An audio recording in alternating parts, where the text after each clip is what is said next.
Happy Sabat po sa lahat. Um, Mag? So, ang topic ko po ngayon, yung title ng topic ko is How well do you listen? Naalala ko kasi yung sermon ni Brother Hyacinth nung nakaraan. Sabi niya doon, pinauulit niya, ang sino ang may pakinig, makinig. So ito, dahil doon sabi ko magandang topic din yun. So ito nakita kong sermon na to. So ito yon, yung title niya, How Well Do You Listen? So intro. Sa panahon ng kanyang ministeryo sa lupa, madalas na tinatapos ni Yahshua ang isang arilin sa pamamagitan ng pagsigaw. Ang may mga tainga sa pakikinig ay makinig. Makikita natin yan sa Matthew 11.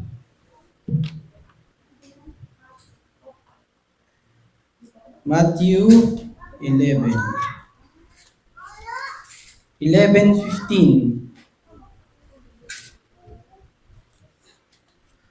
Tungkol kay John the Baptist. 11:15. So 15. At pagkaalam niya ng mga iniisip nila ay sinabi niya sa kanila, ang bawat kahariang nagkakabahagi laban sa kanyang sarili ay mawawas. Ay, tama ba ako? Matthew 11. Ay, 12 pala to, 12.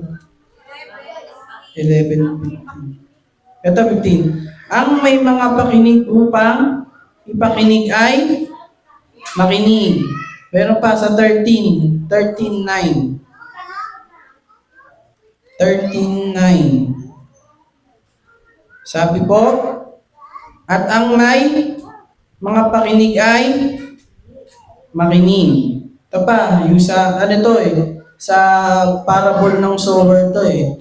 Ito naman dun sa wheat and tare, sa Matthew 13:43. 13:43.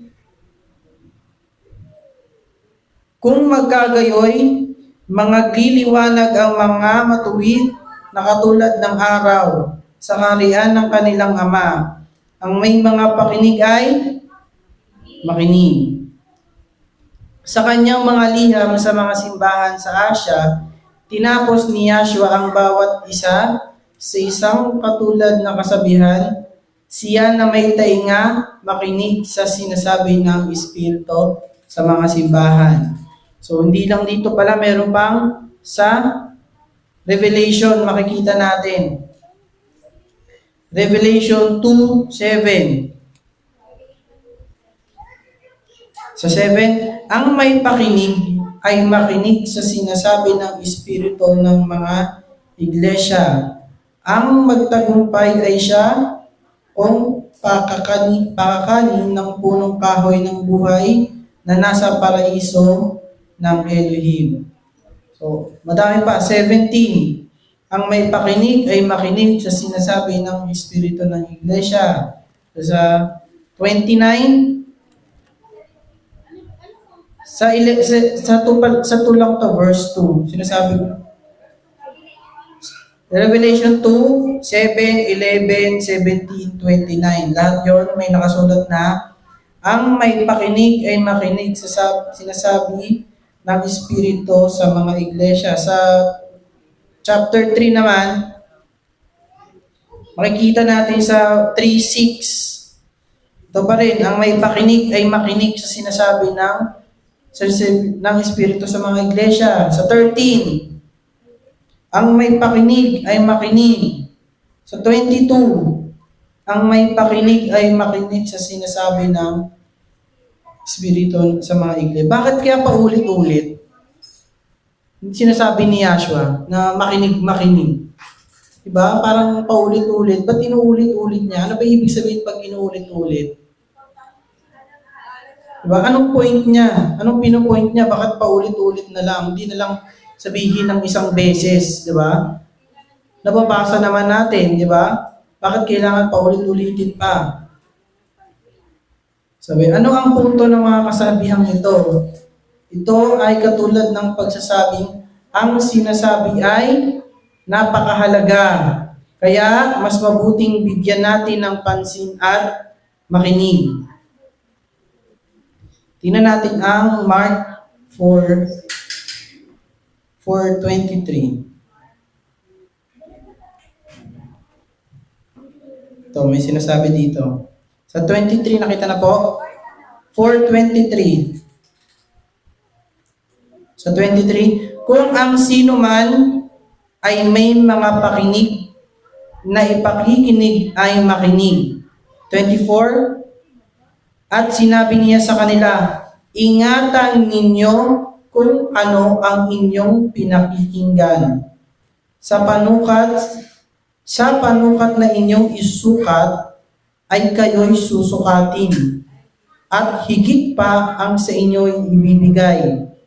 25, sapagkat ang mayroon ay bibigyan pa, at ang wala, pati ng nasa kanya ay aalisin pa sa kanya. So ano to, warning to. Ingatan natin ang mga napapakinggan natin. Kung ano ang gagamitin daw natin panukat sa kapwa natin, yun ang gagamitin sa atin at mas higit pa. So, bigyan natin ng pansin. O ito ay naglalarawan na si Yahshua ay may problema na kadalasang umiiral sa ngayon. So, hindi lang noon, ngayon. No? Kaya sinasabi niya rin sa Revelation kasi hindi lang sa panahon niya yung maraming hindi nakikinig. Pati sa atin. Sabi, maraming tao ang hindi nakikinig o hindi nakikinig para umintindi. Diba? Iba yung nakikinig sa nag-iintindi. Kasi pwedeng yung nakikinig, pasok dito, labas. Yung umiintindi, di ba? Iba yon. So parang inaalam niya. So parang may sarili pinaprocess niya yung sinasabi. Sunod, marami sa ngayon ang hindi nakakaintindi sa kahalagahan ng pakikinig ng mabuti. Abe, concern dito si Yahshua. Concern siya dun sa mga tao na yun. Kaya pinauulit-ulit niya. Makinig, makinig. Di ba? Hindi lang makinig, di ba? Umunawa din. So, kaya ang lang na itanong, gaano ka kahusay makinig? Gaano ba tayo kahusay makinig sa nagtuturo sa atin? Di ba? Maaring maging kapaki-pakinabang na magsimula sa pamamagitan ng pagturo ng may mga tatlong uri ng nakikinig. Meron daw sa Bible tayong makikita. Tatlong uri ng nakikinig. So ang una, ang mapurol na pakikinig. So ito yung una binanggit. Ang ilan sa mga mananampalatayang Hebreo ay ganito. Makita natin yan sa Hebrews 5:11.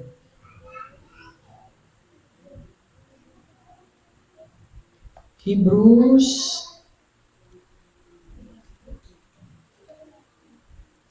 5:11.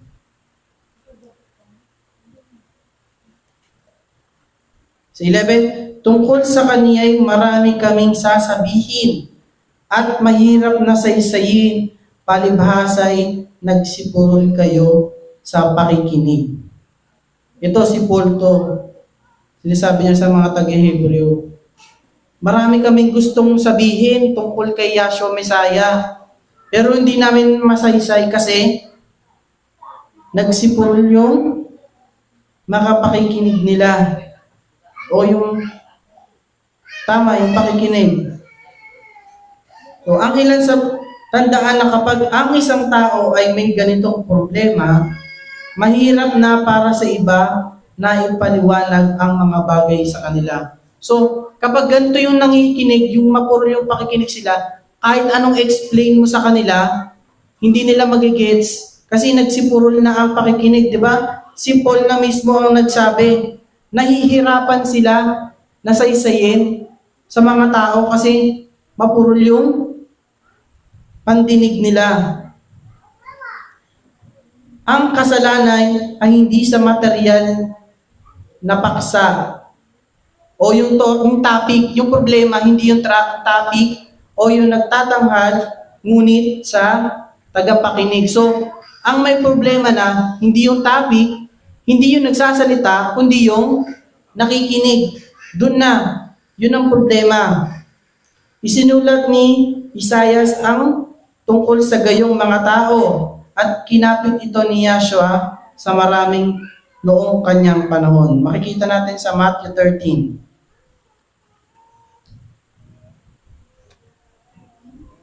Matthew 13. 13:13.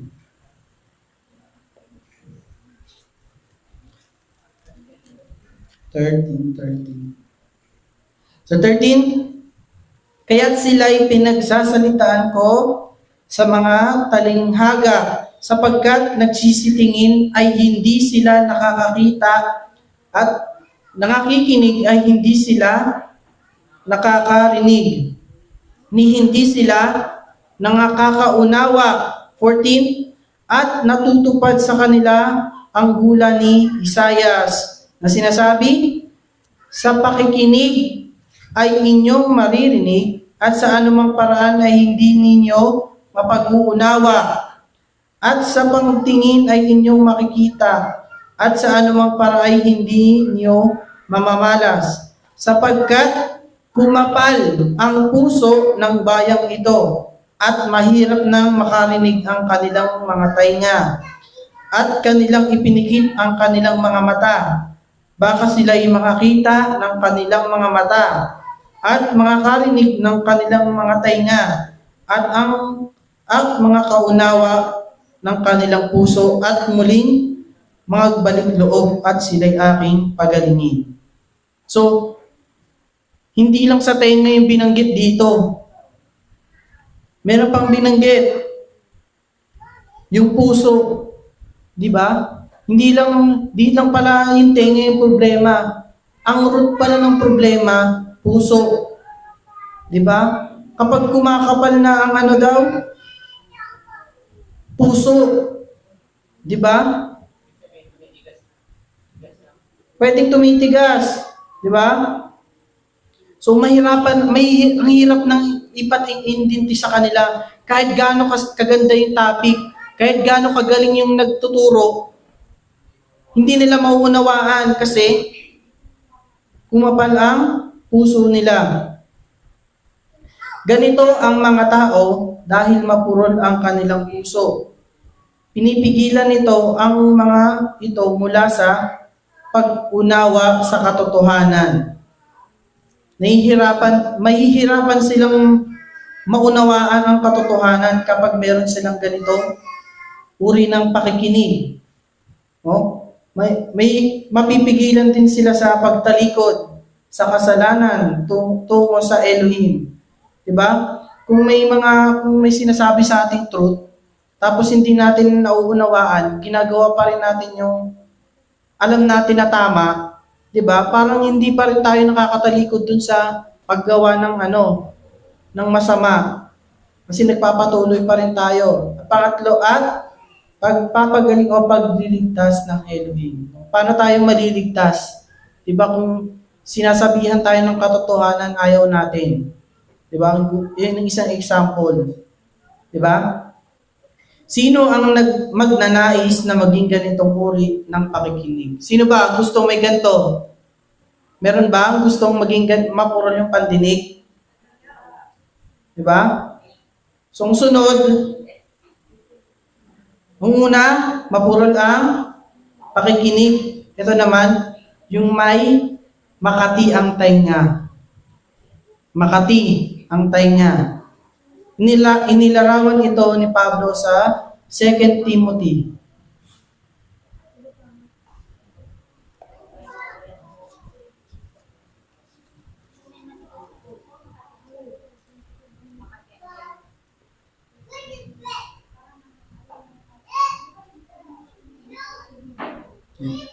Second Timothy chapter 4, verse 3 hanggang 4.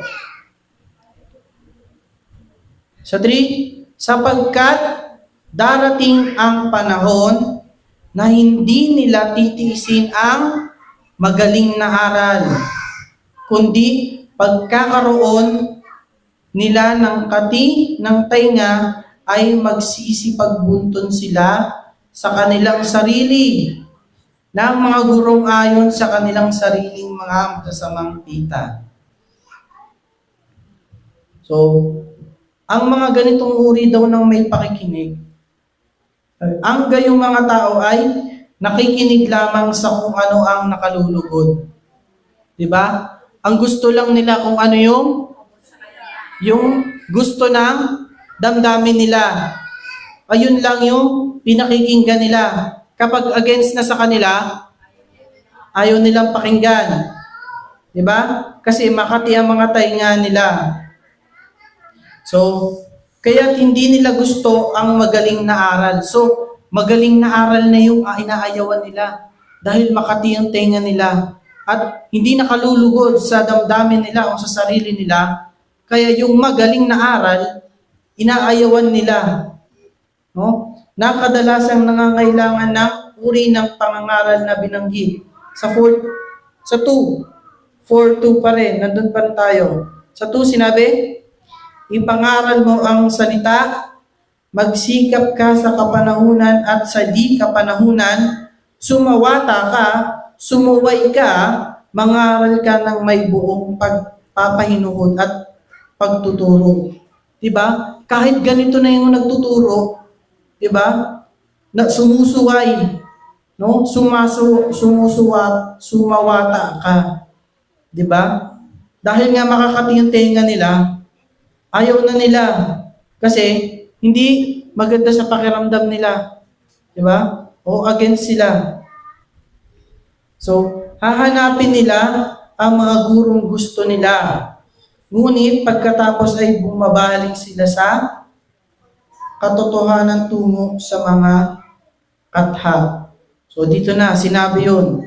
At ihihiwalay sa katotohanan ang kanilang mga tainga at mga ibabaling sa katha. So, marami bang ganito ngayon? Diba? Kahit mga preacher din. Diba? May mga preacher din na ayaw nila din nagsasabi ng mga, kasi ayaw nilang mabawasan yung nakikinig sa kanila. Diba? So, yun. Yun na. Dahil sa gusto nilang dumami yung nakikinig, yung iba naman gusto yung sarili nila yung na-uplift. Imbis yung amang Yahweh na-uplift, gusto nila, diba? Sarili nila yung na-uplift. Diba? So hindi na pagsamba yun sa amang Yahweh. Gusto mo na lang yung maganda sa sarili mo. So yung sarili mo yung inuuna. Diba?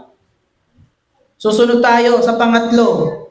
Yung una, may mapurol na pakikinig. Pangalawa, makati ang tainga. Yung pangatlo naman, yung nakikinig na may marangal at mabuting puso. Kung saan natin makikita, binanggit ito ni Yahshua sa Luke 8. Luke 8, verse 15. Itong parable na to, alam natin to. 'Di ba? Parable ng sower. 'Di ba? Sa 15, at ang sa mabuting lupa ay mga pusong timtiman o sa English nakalagay dito, honest at mabuti na iniingatan ang salita pagkarinig at nangagbubungang may pagtitiis. Diba? Ano daw yung characteristics ng mga nasa mabuting lupa? Honest, mabuting puso, at iniingatan ang pagkarinig. Di ba? Pagkarinig nila, so meron pa tayong makikitang isa pang example tungkol doon sa mga taga Berea. So, Acts sa Acts natin makikita.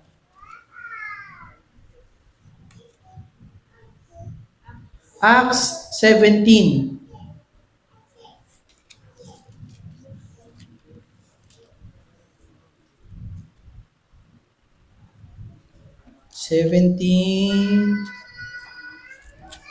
Ayun. 17 verse 10 hanggang 11. Sa 10 para meron tayong context. So sa 10, at pagdakay pinayaon sa gabi ng mga kapatid si Pablo at si Silas sa Berea, na nang dumating sila doon ay nagsipasok sa sinagoga ng mga Hudyo. 11, ngayon, lalong naging mararangal ang mga ito kaysa sa mga taga-Tesalonika, sapagkat tinanggap nila ang salita ng buong pagsisikap. So ano yung pagsisikap? So, at sinisiyasat sa araw-araw ang mga kasulatan kung tunay nga ang mga bagay na ito. So, binabanggit, mararangal. Di ba? Sabi dito, tinanggap nila ng buong, eto mararangal. Sa ibang translation, meron ang sabi, may makatarungang pag-iisip. Di ba? Makatarungan, kasi hindi nila basta tinanggap lang. Di ba? Hindi lang basta tinanggap. Meron pang kasunod. May pagsisikap.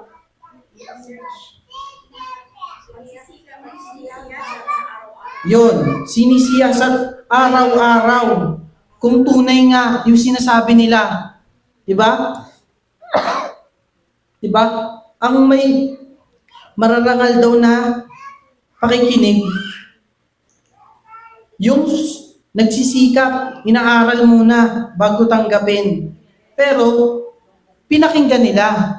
Diba? Ibig sabihin, pinakinggan muna nila bago sila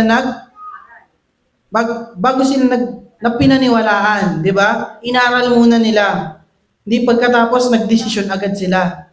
Diba? Araw-araw muna nilang inaral. So, kaya handa nila, dahil may makatarungan daw na pag-iisip, kaya handa nilang bigyan si Pablo ng patas na pandinig. Diba? Ipinakita nito kung paano nila tinanggap o pinakinggan ang salitang ng buong pagsisikap. So, ito ang uri ng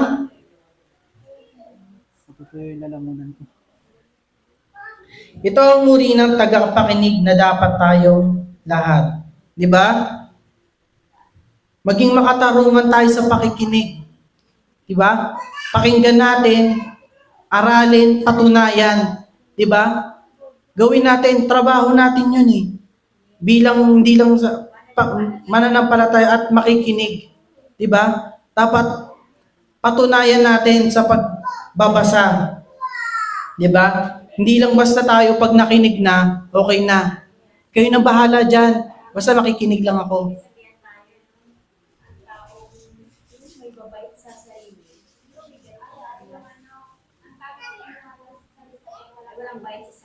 Yun. O, di ba? So, kailangan ng pagsisikap. Di ba? Hindi naman tinapos ni Yahshua Messiah na dito ni Pablo na pinakinggan lang sila. Ba, ang daming kinabit na word sa kanila. No, nagsisikap, nagsisiyasat, no?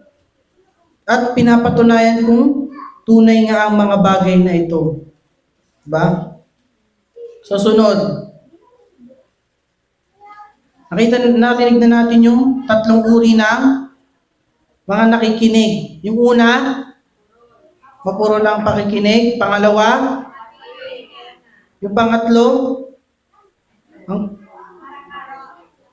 marangal at mabuting puso. So ito, ang kahalagahan ng mabuting pakikinig. So bakit mahalaga yung mabuting pakikinig natin? Mahalaga para pagpalain. So, may mababasa ba tayo na pag nakikinig tayo ng maigi, i-bless tayo? So, hanapin natin. Para sa mga handang makinig ng maayos, may mga bagagandang bagay na matututunan. Matthew 13.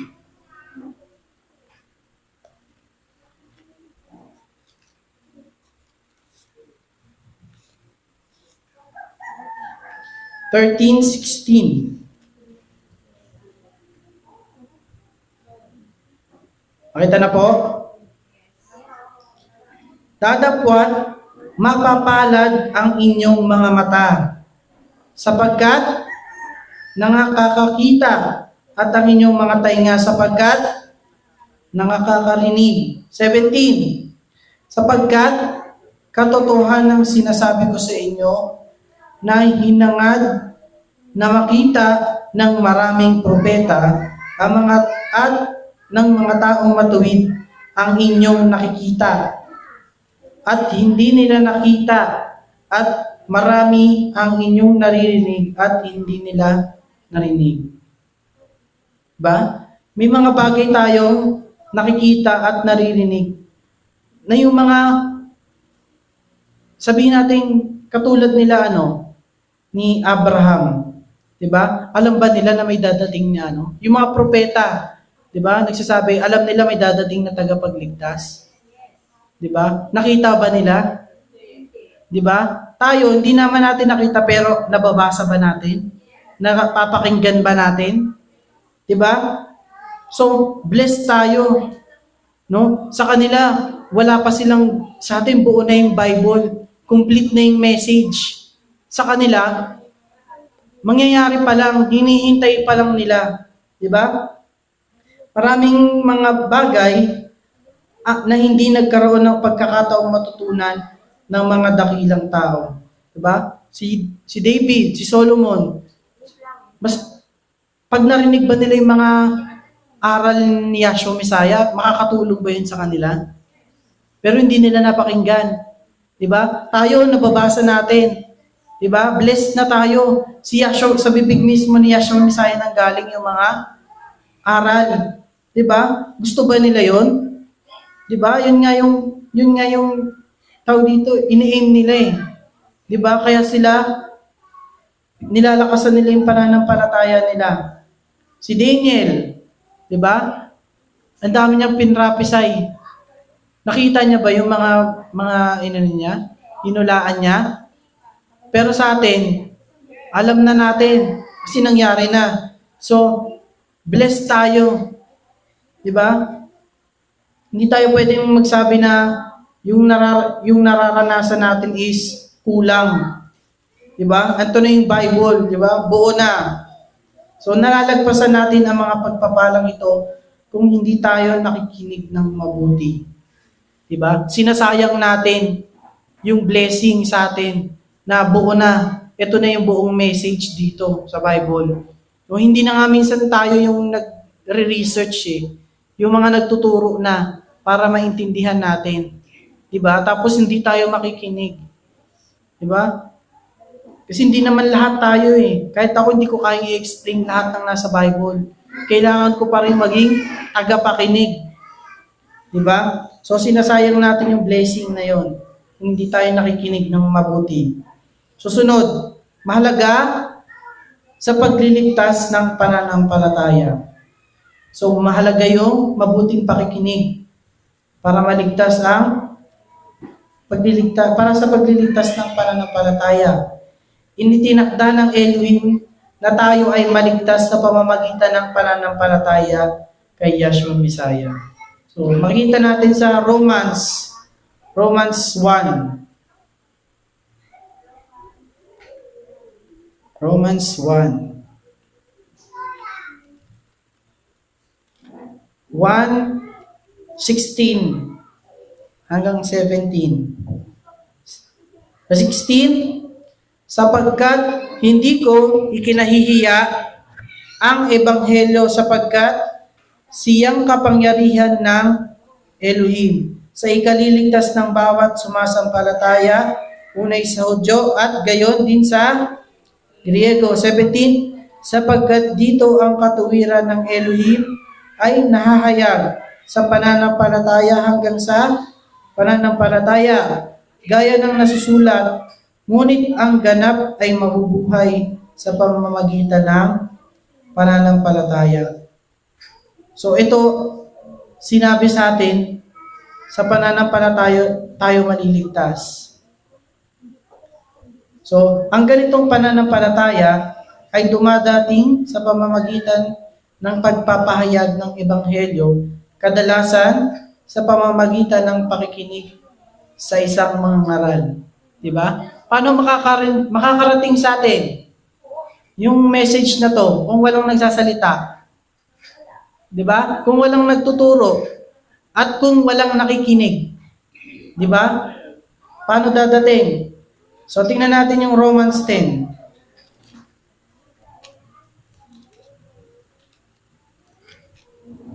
Romans 10:14.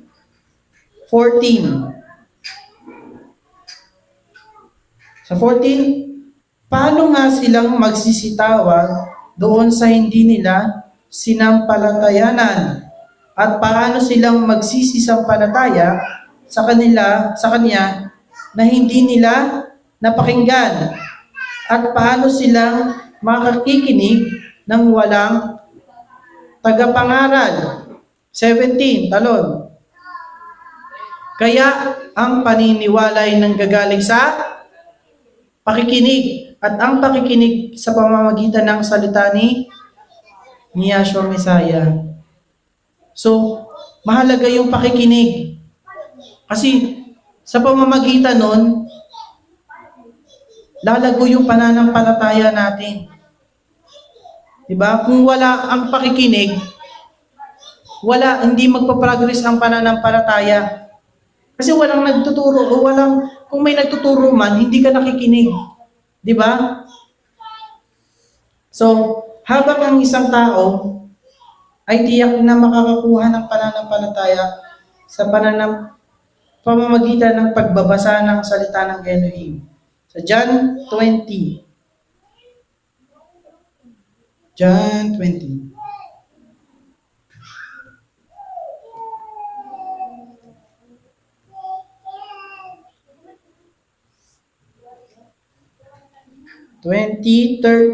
Hanggang 31.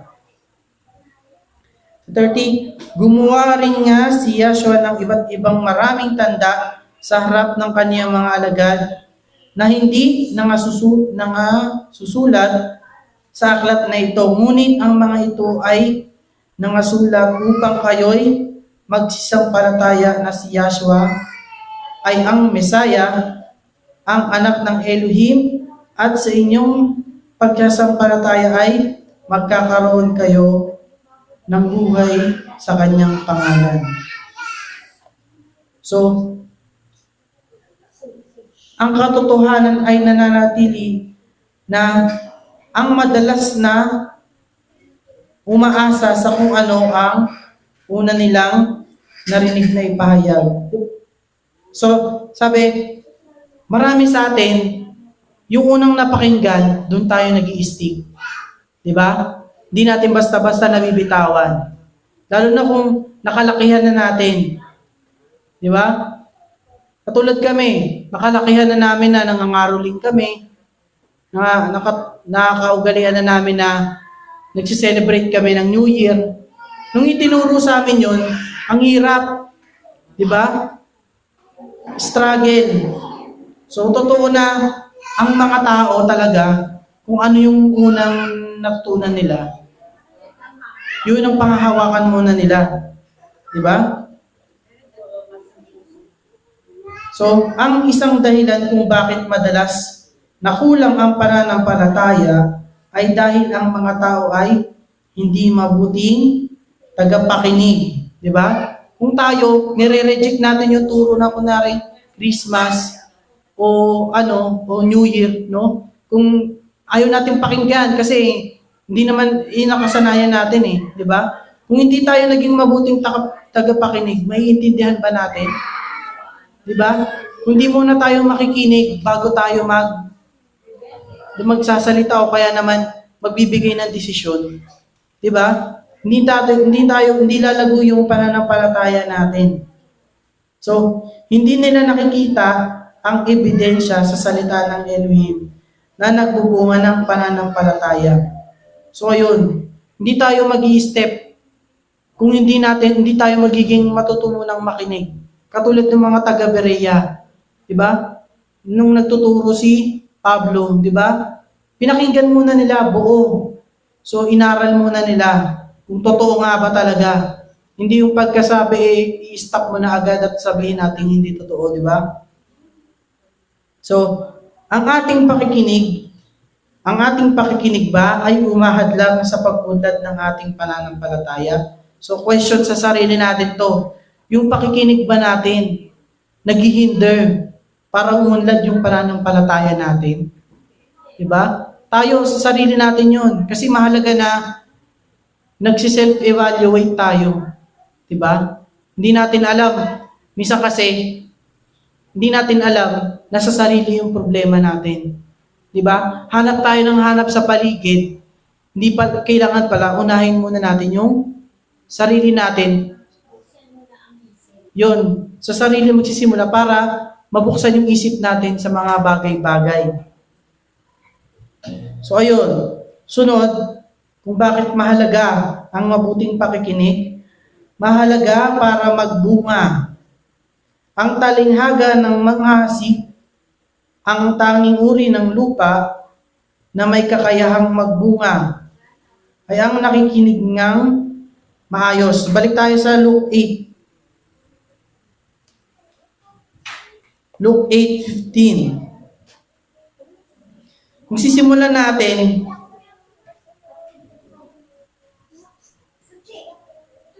kung titingnan natin yung mga hinasik dito, marami ba to? 8:15. Ito, simulan natin sa 5 para mas makita nating maigi. Kasi dito sa 15, basahin mo na natin, ang sa mabuting lupa ay ang mga pusong timtiman at mabuti at iniingatan ang salita, pagkarinig at nagbubungang may pagtitiis. So yung hinahanap natin, yung nagbubunga. Dito sa lupa na to, nagbubunga. Tingnan natin sa 5 muna. Ay sa 6. Sa 6, ang iba'y nahulog sa batuhan at pagsibol ay natuyo sapagkat walang halumigmig. So wala yung word na nagbubunga. So hindi sila nagbubunga. Sa 7, at ang iba'y nahulog sa mga dawagan at tumubong kasama ang mga dawag at yaoy ininis. So wala, hindi nabanggit na nagbubunga sila. Sa 8, at ang iba'y nahulog sa mabuting lupa at tumubo at nagbunga ng tig-100 pagkasabi niya na mga bagay nito ay sumigaw siya ang may pakinig na ipakikinig ay makinig. So doon lang sa mabuting lupa, yun lang yung nakikinig na nagbubunga. Kasi so iyon ay dahil ang pamumunga ay nagmumula sa pag-unawa. So makikita natin nagbubungang may pagtitiis. Paano yung may pagtitiis? Nagtitiis ka. Kunyari, meron tayong narinig na turo. nag-spend tayo ng time para pag-aralan. Di ba? Yung sinasabing binubulay araw at gabi. Di ba? Parang pagtitiis din yun eh. Di ba? Nagbibigay ka ng time. Di ba? Nagbibigay ka ng oras na aralin. Di ba? Hindi naman madali na aralin ng mga to, di ba? Kasi hindi naman tayo mga sobrang gagaling sa di ba? Sa Bible. Kaya nga tayo nakikinig. Di ba? So, pag pinagtitiisan nila, no, na mapatunayan na mabuti yung turo. Tingnan natin yung Colossians 1:6.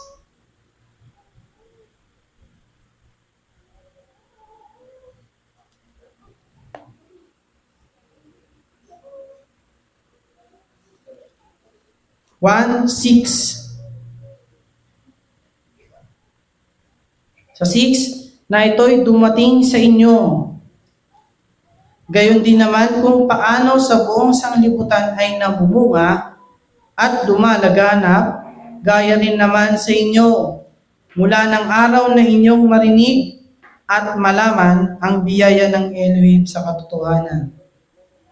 Pansinin na ang Ebanghelyo ay nagbubunga sa mga taga-Kolosas. Ngunit iyon ay mula noong narinig at malaman. Di ba nakasulat? Mula ng inyong marinig at maalaman. Sa ibang translation, naunawaan. Di ba? Nagbunga sila kasi naunawaan nila. Hindi lang nila napakinggan. 'Di ba? Yung nakikinig, ang daming type ng nakikinig dun sa sower, 'di ba? Lahat ba 'yun nakikinig? Pero hindi lahat nagbubunga. Ang nagbubunga lang yung nauunawaan. No? Sa pamamagitan lamang ng pakikinig ng mabuti natin mauunawaan ang biyaya ng Elohim. At gayon ay mahikayat na magbunga sa kanyang kaluwalhatian. So, yun lamang yung paraan para magbunga. Yung pakikinig ng mabuti. Hindi lang makinig. Di ba? Madali lang makinig eh, di ba? Madali lang umupo at tumingin sa harap. Pero yung unawain, yun yung nagbubunga. Yung umuunawa. Susunod, mahalaga sa pagtalikod sa pananampalataya. So, mahalaga to para maiwasan natin yung sinasabi nilang pagbabackslide. No? Dapat kailangan nating ang mabuting pakikinig. May tunay na panganib sa pagpapabaya sa napakadakilang kaligtasan. Hebrews 2.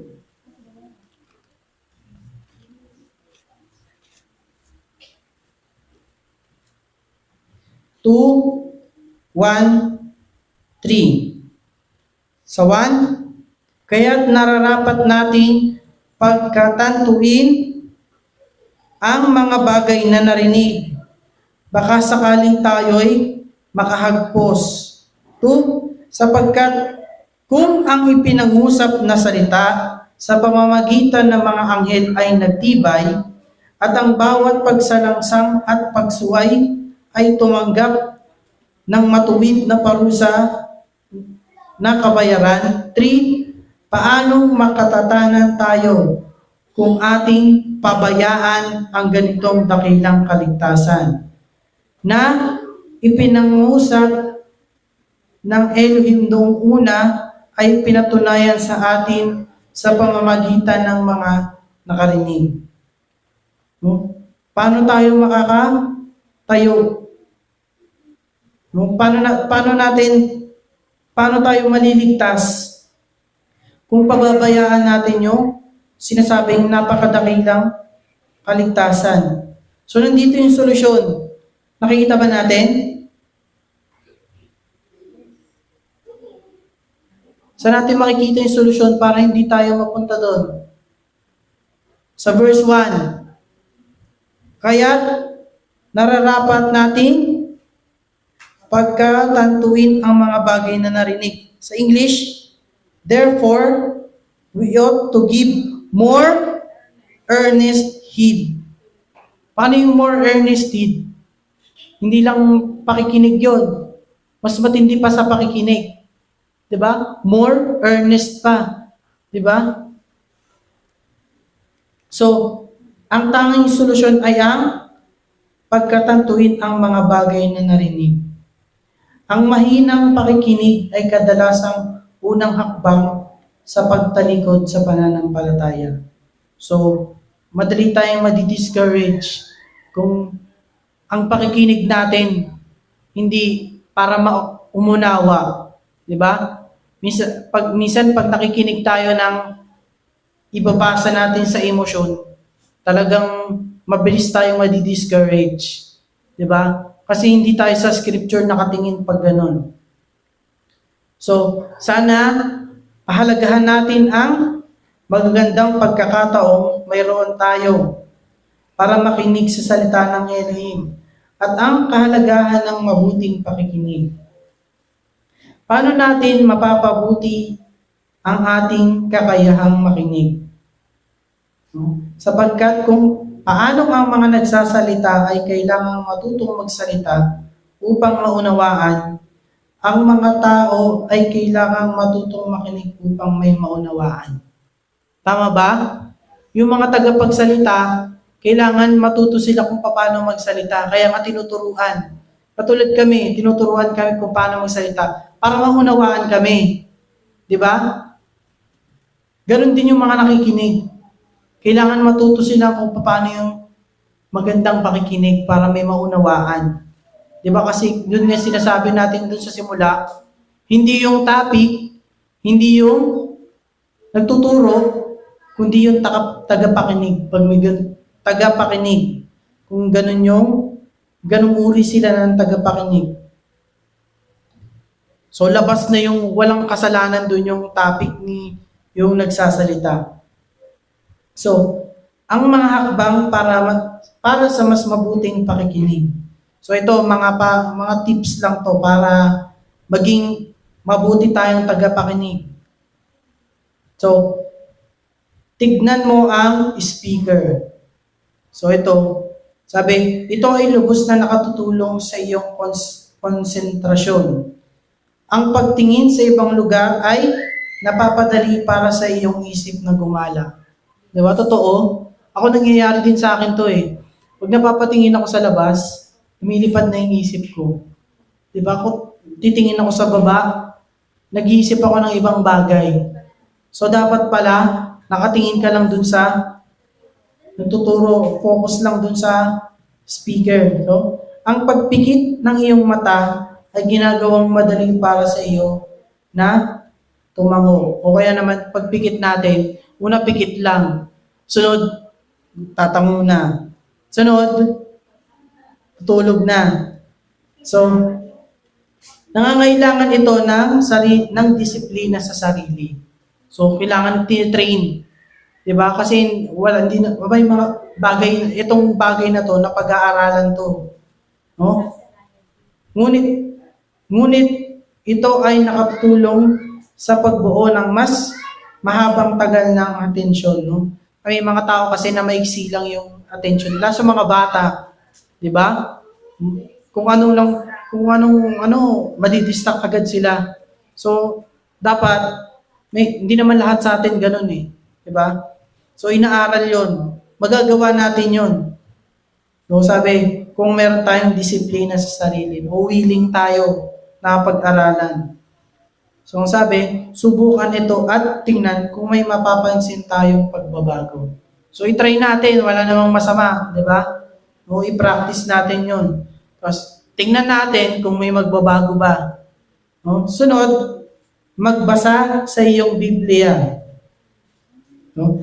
Mas naaalala mo ang pareho ninyong nakita at naririnig kaysa simpleng naririnig ninyo.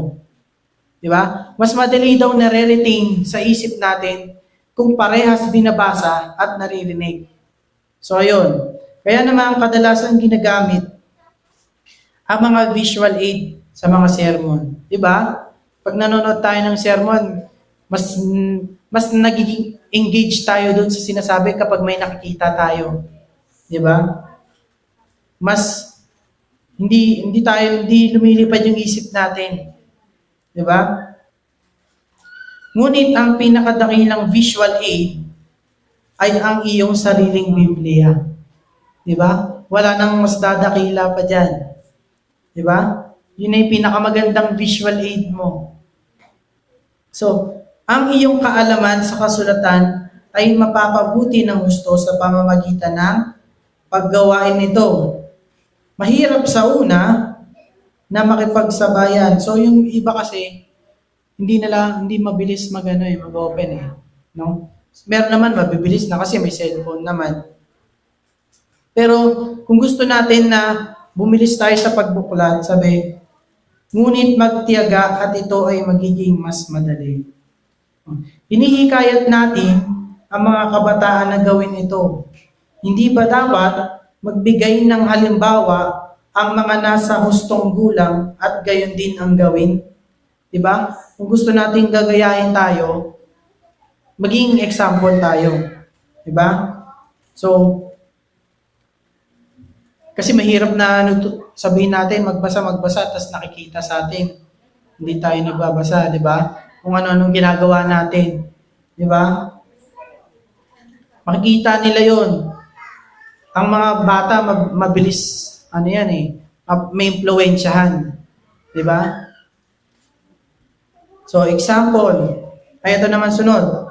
Makinig na may pananampalataya. Example, makinig ng may kagandahang tanggapin at paniwalaan ang ipinapakita sa salita ng Elohim. Pansinin natin sa Hebrews 4. Hebrews 4, 1 and 2.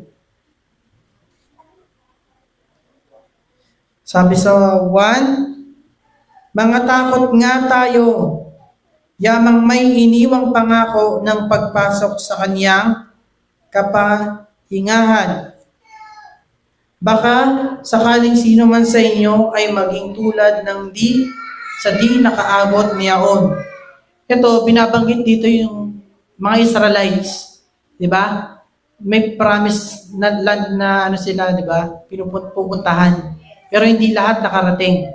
Sa to, may mga nakarating, pero yun nga. Ito yung dahilan. Sa 2. Sapagkat tunay na tayo'y pinangaralan ng mabubuting salita. Gaya rin naman nila. Ngunit hindi nila pinabangan ang salitang napakinggan dahil sa walang kalakip na pananampalataya ang nakarinig. So, kailangan meron tayong makinig tayo ng may pananampalataya. Hindi lang yung basta nakinig lang. 'Di ba? Umunawa na may pananampalataya pa kasi sabi, ang mga namatay sa ilang ay hindi nakinig ng may pananampalataya. Kung hindi tayo makikinig ng may pananampalataya, gayon din ang mangyayari sa atin. Ibig sabihin, hindi tayo makakaabot sa makalangit na kapahingahan. Diba? Hindi tayo makakapasok sa langit kapag yung pakikinig natin ay walang pananampalataya. So, ang sunod, makinig na may isip upang kumilos. Parang pag nakikinig ka, nagte-take action ka din. No? Katulad ba tayo ng mga tao nung panahon ni Ezekiel? Tingnan natin sa Ezekiel 33. Verse 30.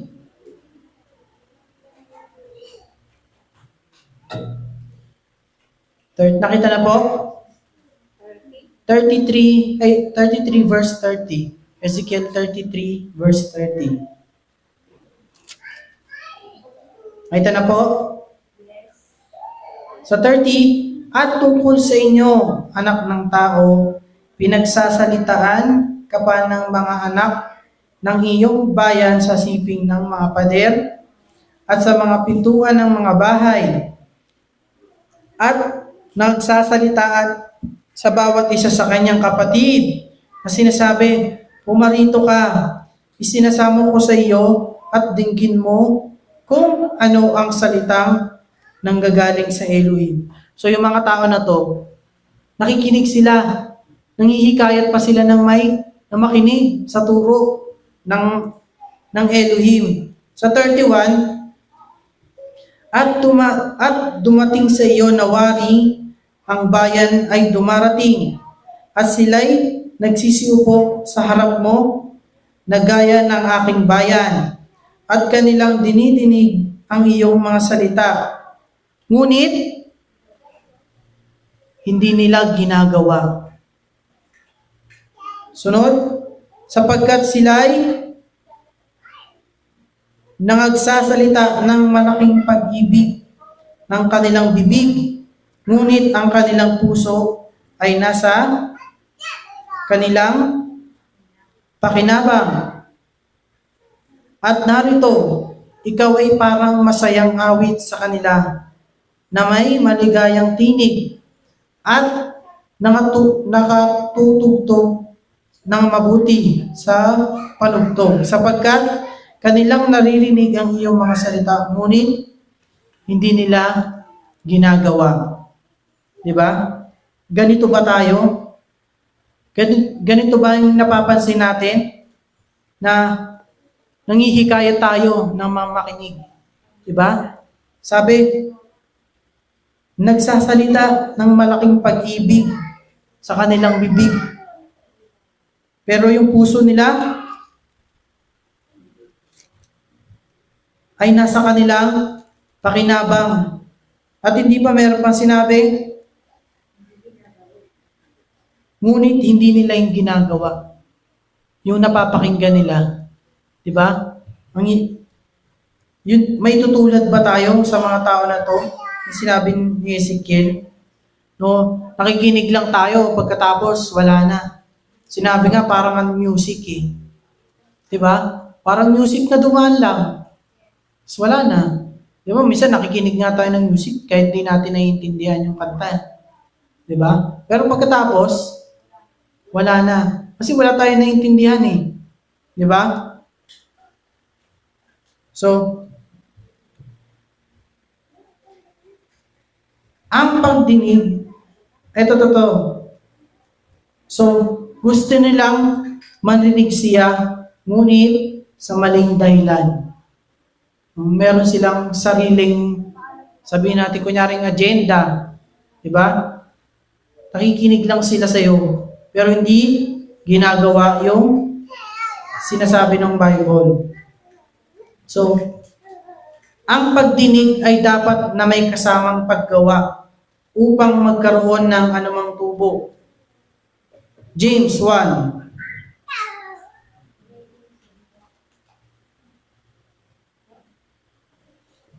James 1.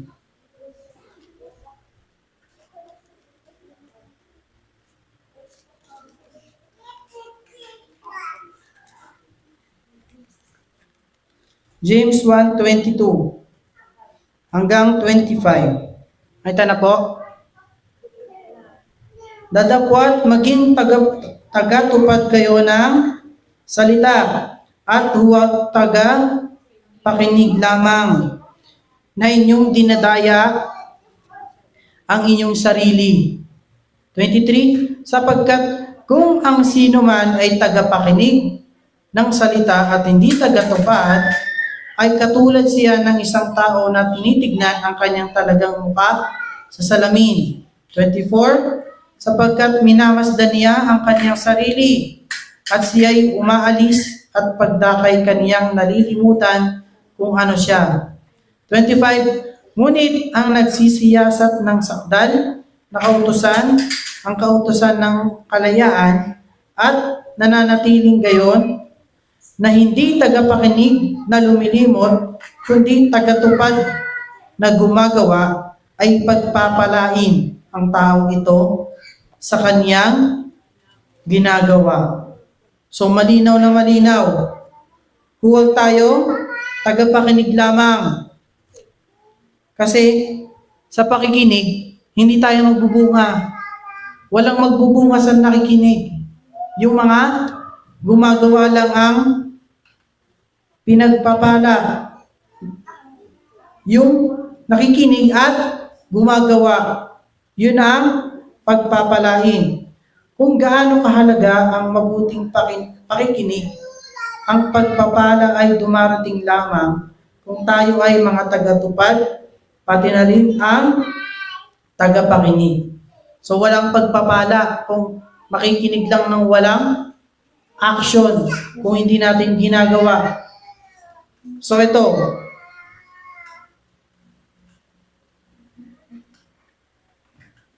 huli na, panghuli. Kasi meron sinasabi sa Luke 9.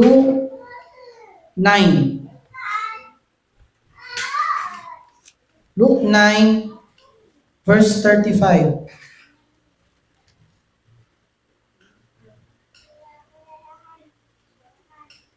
So 35, at may tinig na nanggaling sa alapaap na nagsasabing, ito ang aking anak, ang aking hirang, siya ay inyong pakinggan. So question, nakikinig ba tayo sa Kanya sa pamamagitan ng pagsunod sa Kanyang salita? Diba? Question natin yan sa sarili natin. Tayo ang mag-evaluate natin sarili natin. O ito ang may a-apply sa atin. O ang sigaw ni Yahshua ay angkop sa atin. Sa Luke 6,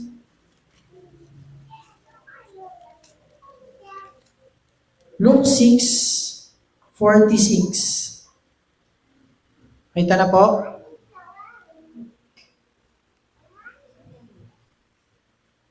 Luke 6:46. Sa 46, at bakit tinatawag ninyo akong Elohim, Elohim, at hindi niyo ginagawa ang mga bagay na aking sinasabi? Ganun ba? Tawag tayo ng tawag sa amang Yahweh kay Yahshua Messiah, pero hindi natin ginagawa yung sinasabi niya. Ganun ba tayo? Kailangan sa pakikinig, kailangan hindi lang pakikinig, may pangunawa, di ba? Kung babalikan natin, no? Meron 3 uri ng nakikinig. Ano yung una? Kapurol. Pangalawa, makati. Pangatlo, marangal at mabuting puso. Diba? So, isipin natin kung saan tayo doon. No? Para sa atin, para sa ikaliligtas natin yun. Na dapat maging mabuti. Nakikinig tayo. Hindi lang nakikinig, tagagawa. Kasi, sa pagdating niya, ang sasabihin niya sa atin, hindi niya tayo kilala. Kasi dating, ang sumusunod, kaya nga mananampalataya, sumusunod sa salita. Diba? Kung hindi tayo sumusunod, hindi tayo mako-consider na sa Kanya. Diba? So, sana po marami tayong nalaman dun sa topic na to. Salamat po sa pakikinig. Happy Sabbath sa lahat.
Give me oil in my lamp, keep me burning, burning, burning. Give me oil in my lamp, I pray. Hallelujah. Give me oil in my lamp, keep me burning, burning, burning. Keep me burning till the break of day. Sing Hosanna, sing Hosanna, sing Hosanna to the King of Kings. Sing Hosanna, sing Hosanna, sing Hosanna to the King of Kings. Makes a fisher of men, give me peace. Make me a fisher of men, I pray. Hallelujah. Make me a fisher of men, keep me singing, singing till the break of day. Sing Hosanna, sing Hosanna, sing Hosanna to the King of Kings. Sing Hosanna, sing Hosanna, sing Hosanna to the King of Kings.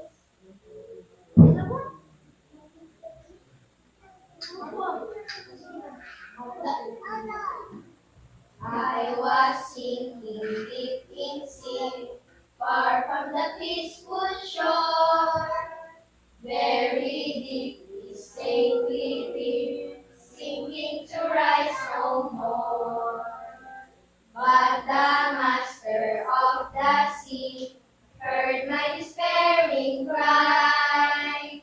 From the waters lifted me, now safe am I. Love lifted me, love lifted me. When nothing else could help, love lifted me. Love lifted me. Love lifted me. When nothing else could help, love lifted me. Oh, my heart to Him I give, ever to Him I give. In His blessed presence He, ever His praises sing. Love so mighty and so true, merits my soul and song. Faithful, loving service to me belong. Love lifted me, love lifted me. When nothing else could help, love lifted me.